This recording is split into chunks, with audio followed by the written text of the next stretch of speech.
చెబుతాను మీనాక్షి. గౌతమి నాటకం ఆడుతుందన్నావు, ఇదేనా గౌతమి నాటకం? నేను తీసుకున్న ఈ నిర్ణయాన్ని మనస్ఫూర్తిగా సమ్మతిస్తానని నాకు మాట ఇవ్వండి అత్తయ్య.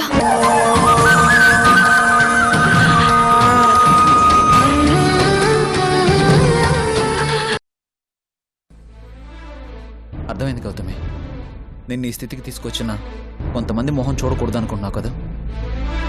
ఈ పరిస్థితుల్లో కొన్నాళ్ళు దూరంగా ఎక్కడికైనా వెళ్ళాలనిపిస్తుంది కదా. నీకే కాదు గౌతమి, నాకు అలాగే ఉంది.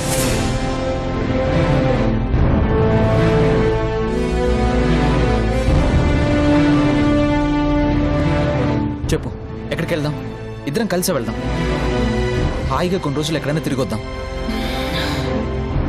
లేదు క్రిష్, వెళ్లాల్సిందే ఇద్దరం కాదు, నేనొక్కదాన్నే.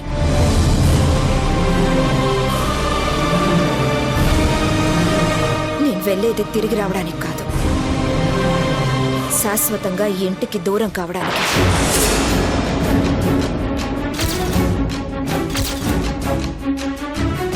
గౌతమి, ఏమంటున్నావు? అవును క్రిష్, నేను ఇంట్లో ఉండదలుచుకోలేదు. నీ జీవితంలోంచి వెళ్ళిపోవాలనుకుంటున్నాను. ఏం మాట్లాడుతున్నావు గౌతమి? నువ్వు ఇంట్లో నుంచి వెళ్ళిపోవడానికా నేను ఇంత పోరాడుతున్నది? నన్ను వదిలి వెళ్ళిపోవడానికా నిన్ను కాపాడుకున్నది? నువ్వు నాకు ఒక్క క్షణం దూరమైనా నేను తట్టుకోగలను గౌతమి. అందుకే క్రిష్, ఇన్నాళ్ళు భరించాను, ఇక భరించలేను. నీ మీద ప్రేమతో బ్రతకగలను, కానీ క్షణ క్షణం మీనాక్షి అంటే భయంతో నేను బ్రతకలేను.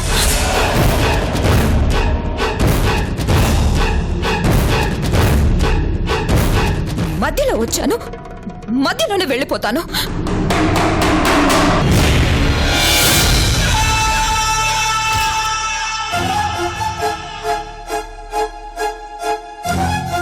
నువ్వేం తప్పు చేసావని వెళ్ళిపోతావు?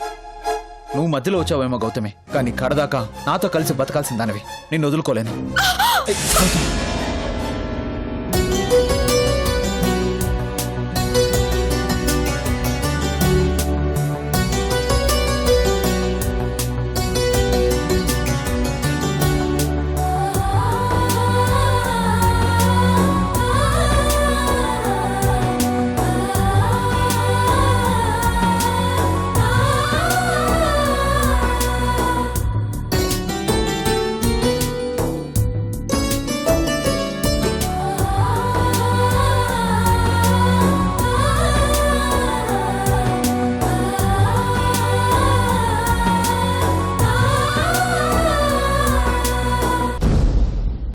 చేసుకో, ఏ తప్పు చేయకుండానే తల పగలు కొట్టించుకున్నాను, నరకం అనుభవించాను. ఇప్పుడు మళ్ళీ మీనాక్షి ఇంట్లోకి వస్తుంది. నేను ప్రాణాలు కోల్పోవడం తప్ప చేసేదేమీ ఉండదు. అయినా నీకోసం చావడానికైనా సిద్ధమే.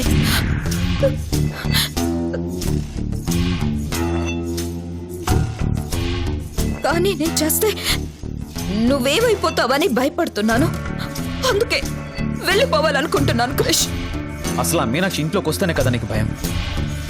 ఆ రాక్షసుని ఇంట్లో అడుగు పెట్టనిస్తేనే కదా గడప కూడా తొక్కనివ్వను.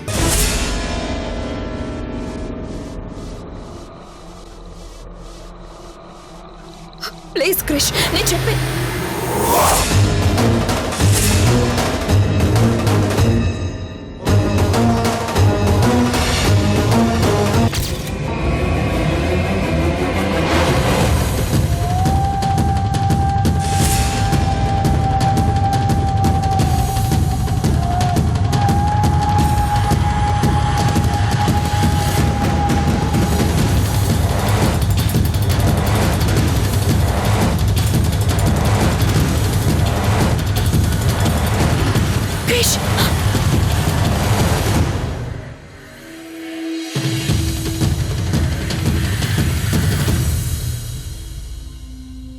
పదమ్మా.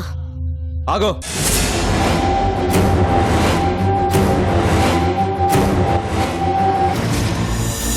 ఏ మొహం పెట్టుకుని మళ్ళీ ఇంట్లోకి వచ్చావు? ఏ అర్హత ఉందని మళ్ళీ ఈ గుమ్మలో అడుగు పెట్టావు? ధన్రాజ్ వనమాలి గారి కోడలు, అదే మీనాక్షికున్న అర్హత. ఈ ఇంటి యజమానురాలు, అదే మీనాక్షికున్న హక్కు. ఇంతకన్నా ఏం కావాలి తన ఇంట్లోకి రావడానికి?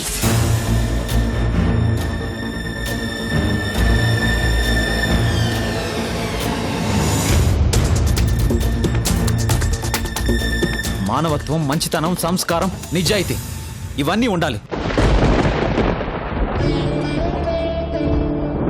కానీ ఎప్పుడైతే నా ప్రాణానికి ప్రాణమైన గౌతమి రక్తాన్ని కళ్ళ చూసిందో అప్పుడే అవన్నీ కోల్పోయింది.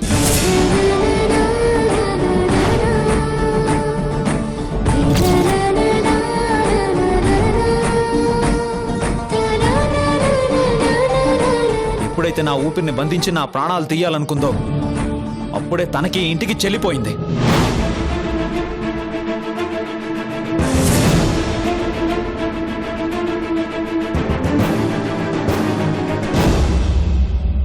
బాగుందిరా, మానవత్వం, సంస్కారం గురించి నువ్వు మాట్లాడుతుంటే దయ్యాలు వేదాలు వల్లించినట్టుంది.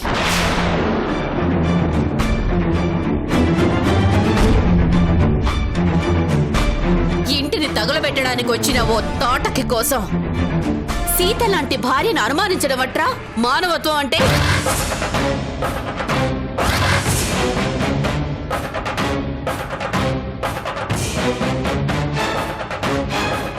అమాయకురాలైన అమ్మాయిని జైల్లో పెట్టించడమంటారా సంస్కారం అంటే?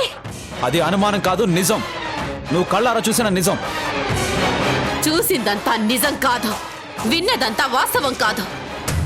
మన కళ్ళు కూడా మనల్ని మోసం చేస్తాయి. కానీ కలల్లో కాలం గడుపుతున్న నీకు అది మోసం అని తెలియదు. కానీ నేను నీలా భ్రమలో లేను, నిజంలో ఉన్నాను. మీనాక్షి తప్పు చేసిందంటే నేను ఒప్పుకోను. పోనీ గౌతమికి నీ కోడల వల్ల ప్రాణభయం ఉందంటే ఒప్పుకుంటావా? గౌతమి దూరమైన మరుక్షణం నేను చచ్చిపోతానంటే నమ్ముతావా?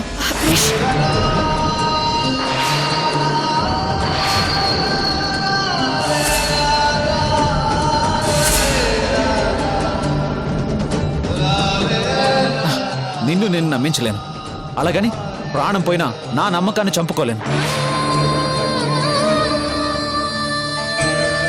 నాకు గౌతమి కావాలి అంటే గౌతమి ప్రాణాలతో ఉండాలి.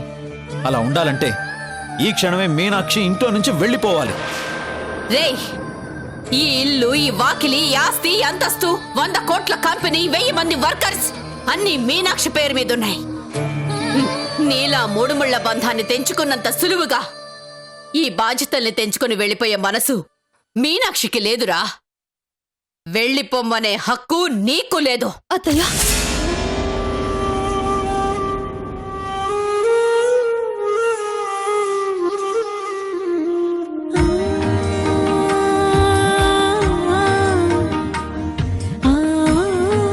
ఏమండి, ఒక 5 నిమిషాల సమయం ఇస్తారా? మళ్ళీ మీరు ఆవేశపడే అవసరం ఉండదు.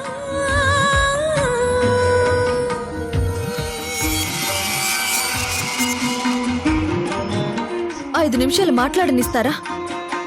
మళ్ళీ నన్ను అసహించుకోవాలనే ఆలోచనే మీకు రాదు.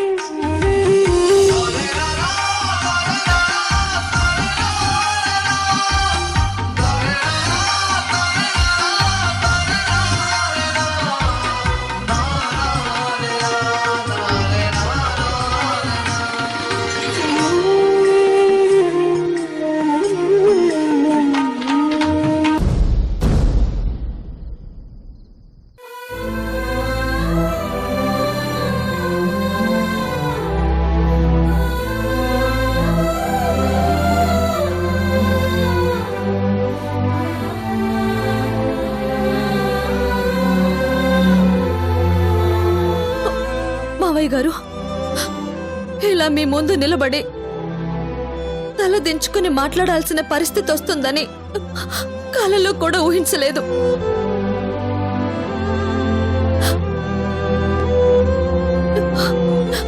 నా మీద నాకున్న నమ్మకం కంటే మీరు నా మీద పెట్టుకున్న నమ్మకమే ఎక్కువ.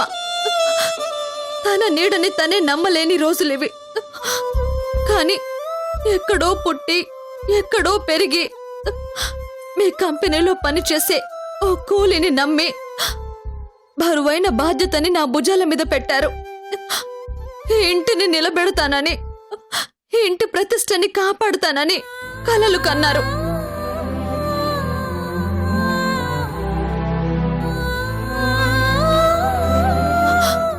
ఆస్తిని అంతస్తుని నా చేతిలో పెట్టి 6 నెలలు గడువిచ్చారు.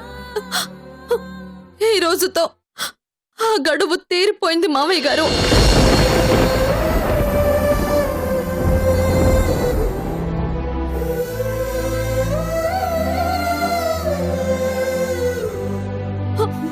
కాలం కరిగిపోయిందే గాని మీ కలలు మాత్రం తీర్చలేకపోయాను.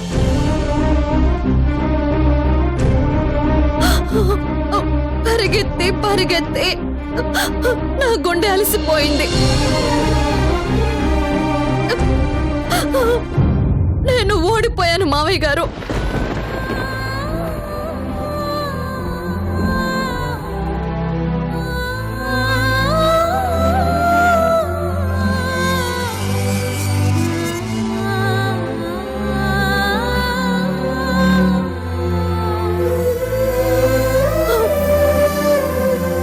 కళ్ళతో మీ కళ్ళల్ని ఈ ప్రపంచానికి చూపించాలనుకున్నాను. మీ ఆశకి ఆయువు పోయాలని ఆరాటపడ్డాను. కానీ నా వల్ల కాలేదు. నన్ను క్షమించండి మావయ్య గారు.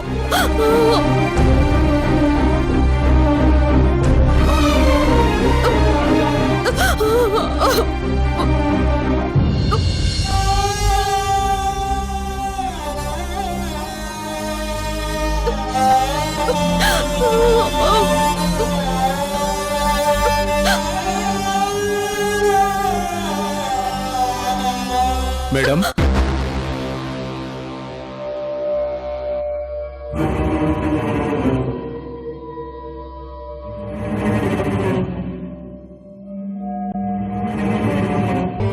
మేడం, మీరు చెప్పినట్టుగానే పేపర్స్ అన్ని రెడీ చేయించి తీసుకొచ్చాను. పేపర్సా? ఏం పేపర్స్ యూసుఫ్? చదివి వినిపించండి యూసఫ్ గారు. గౌరవనీయులైన స్వర్గీయ ధనరాజు వనమాలి గారి కుటుంబ సభ్యులకి తెలియజేయ విషయం ఏమనగా, 6 నెలల నాడు కొన్ని షరతుల్ని పొందుపరుస్తూ కొన్ని నిబంధనల మధ్య శ్రీ ధనరాజు వనమాలి గారు తన యావదాస్తిని తన కోడలైన శ్రీమతి మీనాక్షి వనమాలి గారి పేరున రాయడం జరిగినది.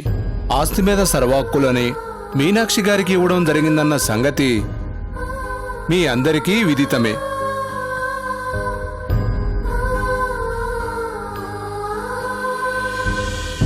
ఇదంతా 6 నెలల్లోగా జరగాలని ధనరాజ్ గారి కోరిక. అనుకున్నట్టుగానే గడువు ముగిసేలోగా ధనరాజ్ గారి కోరిక తీరిందని ఈ ఇంటి వారసుడైన క్రిష్మారి తనతో సఖ్యత ఏర్పరచుకొని సవ్యంగా కాపురం చేస్తున్నాడని అంగీకరిస్తూ తన భర్తపై పూర్తి నమ్మకం కుదిరిందని ఒప్పుకుంటూ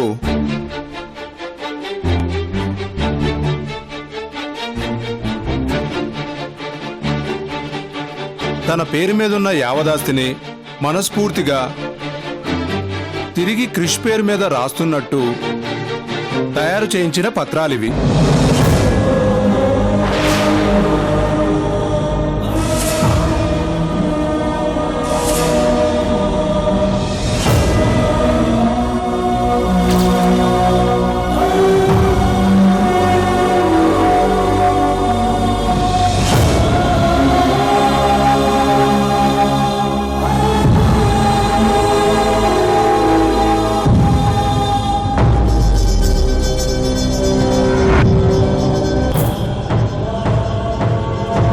మీనాక్షి గారు సంతకం పెట్టిన మరుక్షణం ఈ ఆస్తి క్రిష్ గారిది అయిపోతుంది.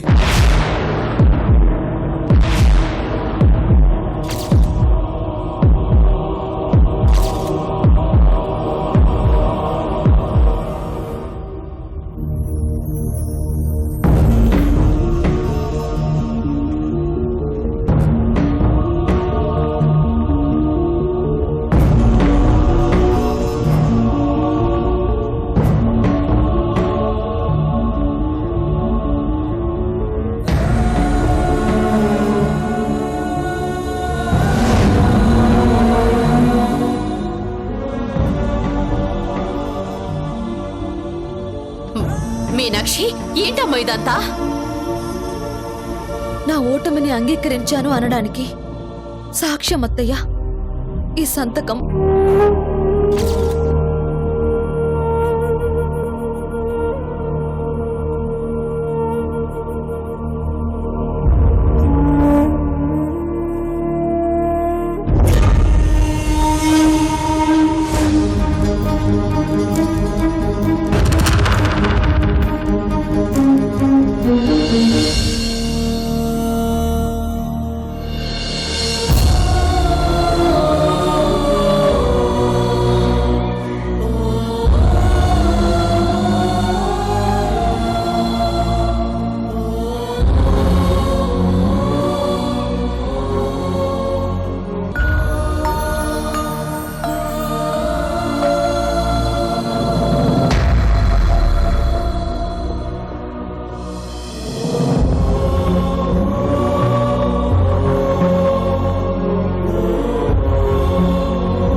ఇదిగోండి మీ ఆస్తి. నేను ఓడిపోయాను, మిమ్మల్ని గెలిపించాను. ఇక నుండి మీరు కోల్పోయాననుకున్న అంతస్తు ఇక మీ వెంటే ఉంటుంది.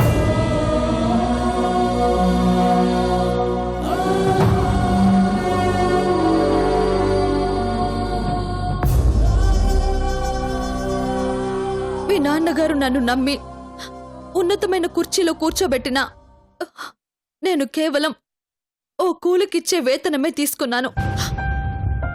ఏనాడు అధికార దుర్వినియోగం చేయలేదు.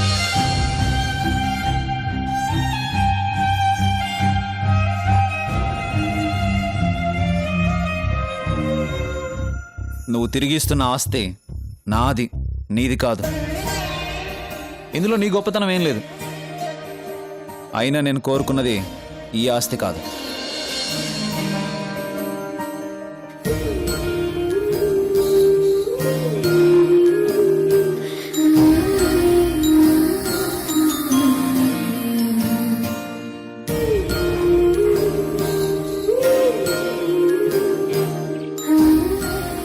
లాయర్ గారు, మేడం, తొందరపడుతున్నారేమో, ఒక్కసారి పేపర్స్ ఇవ్వండి.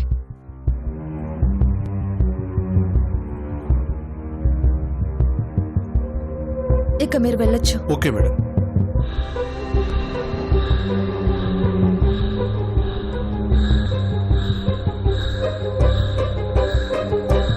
ఏమండి, 6 నెలలు గడువిచ్చినా ఆ దేవుడు కన్న కలల్లో ఏ ఒక్కటి తీర్చలేకపోయినా దురదృష్టవంతురాల్ని నేను. కానీ ఈరోజు కట్టుకున్న భర్త కల నెరవేర్చే అదృష్టం దక్కింది.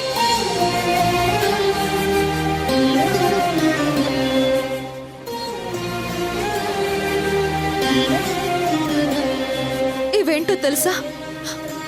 మీ కలని సాకారం చేసే కాగితాలు, మీ పంతాన్ని నెగ్గించే పత్రాలు, మీ తెల్లని జీవితాన్ని చల్లని తీరానికి చేర్చే నల్లని రాతలు, అనుక్షణం నేనంటే అసహించుకునే మీకు నా నుండి విముక్తిని కలిగించే విడాకుల కాగితాలు.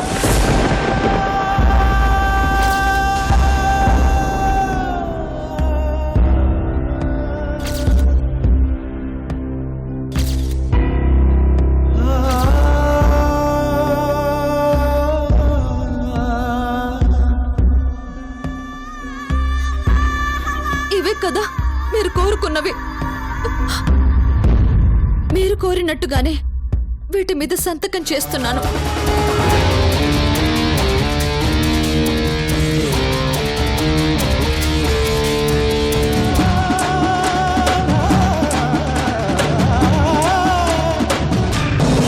రేయ్, నా కోడల్లేని ఇల్లు నాకు శ్మశానంతో సమానం.